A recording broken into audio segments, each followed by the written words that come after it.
Hello, and welcome back to Pocket English Podcast.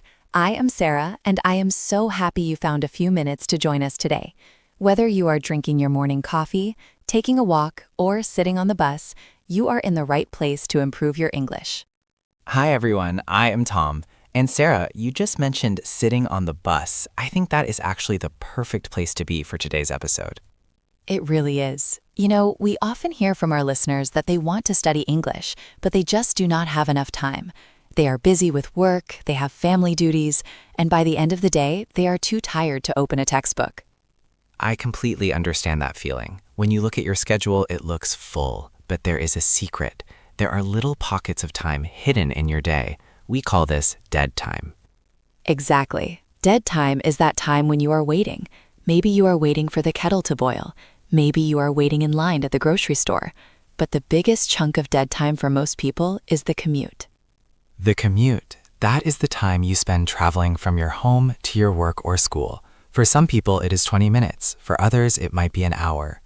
And what do most people do during this time, Tom? Well, if I look around the subway or the bus, everyone is on their phone. They are scrolling through social media, looking at photos of cats, or just staring out the window like a zombie. Right. And that is okay sometimes. We all need to relax. But if you want to speak better English, that 20 minutes is gold. Today, we are going to teach you how to turn that boring commute into a speaking workout. You do not need a book, and you do not need to talk loudly and look crazy. I love that, a silent speaking workout. Before we jump into the method, if you want to turn more of your daily habits into English lessons, make sure you subscribe to our channel. We make these episodes specifically for people who want to learn on the go. Okay, Tom, let's start with a story. Sounds good. I'm going to tell you a short story about a typical morning commute. Listen carefully to the verbs and the descriptions. Try to picture the scene in your mind. Listen closely. Here is Tom. I wake up early. The sun is not up yet. I drink my coffee quickly and grab my bag. I walk out the door and walk to the bus stop. The air is cold. I wait for 5 minutes. Finally, the bus arrives. It is huge and red. I get on the bus and look for a seat. It is crowded today. There are no empty seats, so I have to stand. I hold on to the handrail. The bus moves slowly because of the traffic. I look out the window. I see people walking fast. I see cars stuck in a line. After 30 minutes, I arrive at my stop. I get off the bus and walk to my office. I am ready to start the day. That was a great story, Tom. It is very simple, but it uses some essential vocabulary for describing daily life. I want to look at a few of those phrases closer. Which one stood out to you, Sarah? The first one is a classic mistake for many learners. You said, I get on the bus. Yes, get on. Many students want to say get in the bus because you are going inside. But in English, for large vehicles like buses, trains, and planes, we say get on. That is a tricky rule. Is there an easy way to remember it? I think so. The rule is usually this. If you can stand up and walk around inside the vehicle, you get on it. You get on a bus, you get on a train, you get on a plane. That makes sense, but for a car, you cannot stand up and walk around.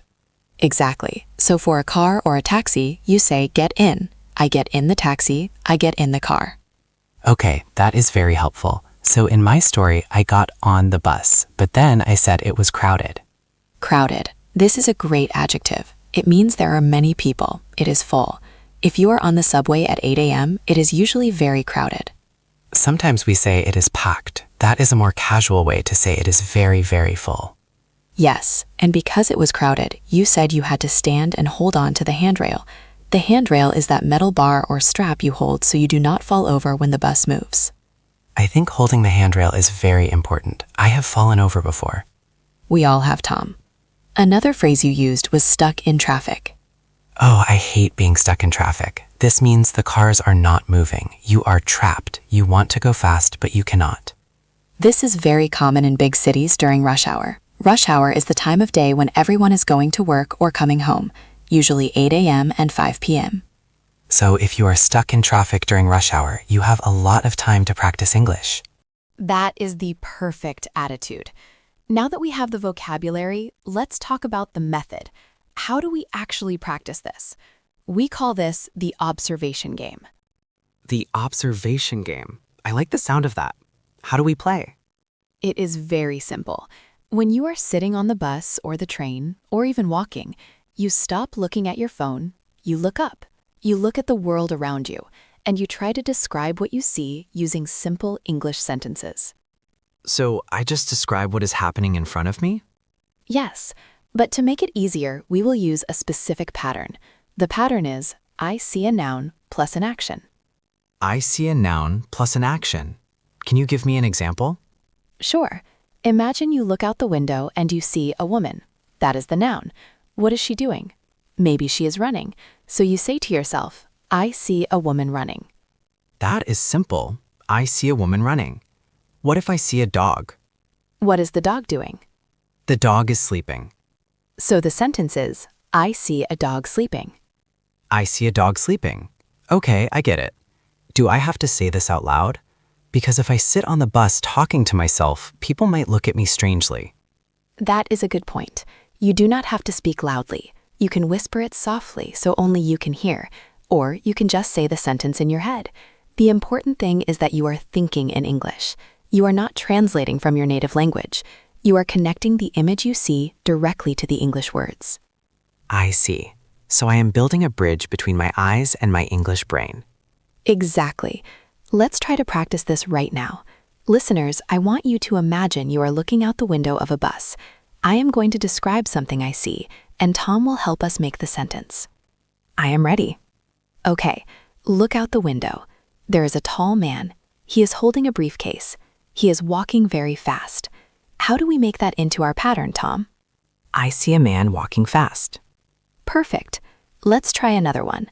Look at the street. There is a yellow taxi. It is stopping at a red light. I see a taxi stopping. Excellent. Or you could use an adjective. I see a yellow taxi. I see a yellow taxi. This is actually quite fun. It makes the boring commute feel like a game. It does. And you can make it harder as you get better. You can add more details. Instead of just saying, I see a man walking, you can say, I see a tired man walking slowly. I see a tired man walking slowly. That is a great way to practice adjectives and adverbs. It is. Now I want to move to the next part of our workout. This is called shadowing. Shadowing is one of the best techniques for improving your speaking and your accent. It really is. Shadowing means you listen to a speaker and you repeat exactly what they say immediately after they say it. You copy their speed, their emotion, and their pronunciation. It's like being an echo. Yes, like an echo. We are going to use Tom's story from the beginning of the episode. We will break it down into small pieces. I will say a sentence, and then I will leave a quiet space for you, the listener, to repeat it. Tom, you can do it with them too. Okay, let's do it. I'm ready to shadow. Remember, try to copy the melody of the voice. Here we go. I wake up early. I wake up early. The sun is not up yet. The sun is not up yet. I drink my coffee quickly. I drink my coffee quickly. I walk to the bus stop. I walk to the bus stop. The air is cold. The air is cold. Finally, the bus arrives. Finally, the bus arrives. It is huge and red. It is huge and red. I get on the bus.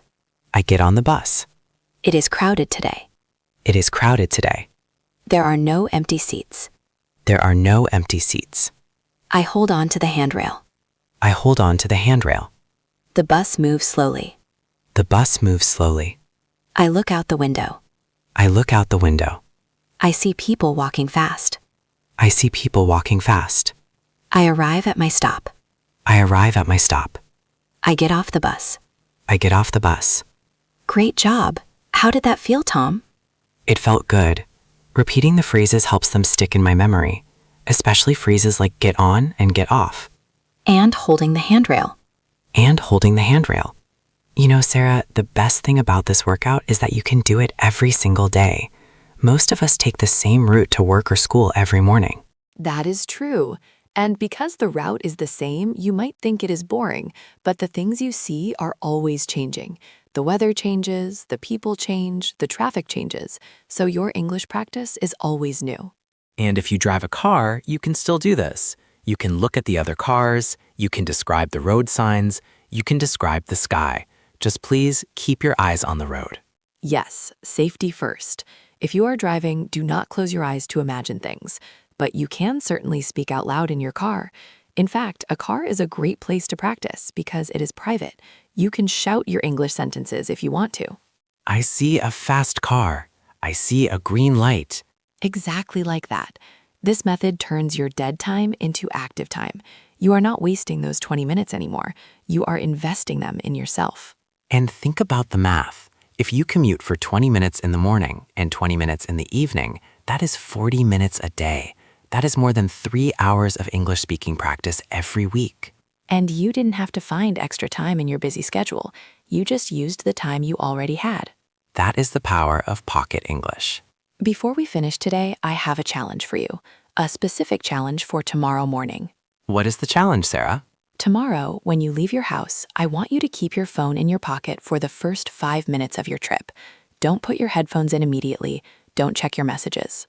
Just 5 minutes. That sounds easy. For those 5 minutes, I want you to play the observation game. Look around you, find 3 things, and make 3 sentences using the pattern I see a plus action. I see a bird flying. I see a neighbor washing his car. I see a bus coming. Exactly. Just 3 sentences. If you do this tomorrow morning, you will start your day with a win. You will feel proud of yourself before you even get to work. And if you see something interesting, or if you find a new word you didn't know, we want to hear about it. Yes, please tell us in the comments. What is one thing you see on your commute every day? Maybe you see a specific shop, or a park, or a funny statue. Let us know. We read every comment, and we love hearing about your daily lives in different parts of the world. Thank you so much for listening to Pocket English Podcast today. Remember, you do not need hours of free time to become fluent. You just need to be curious about the world around you, one pocket-sized moment at a time. Have a safe commute, everyone, and keep practicing. See you in the next episode. Bye. Bye.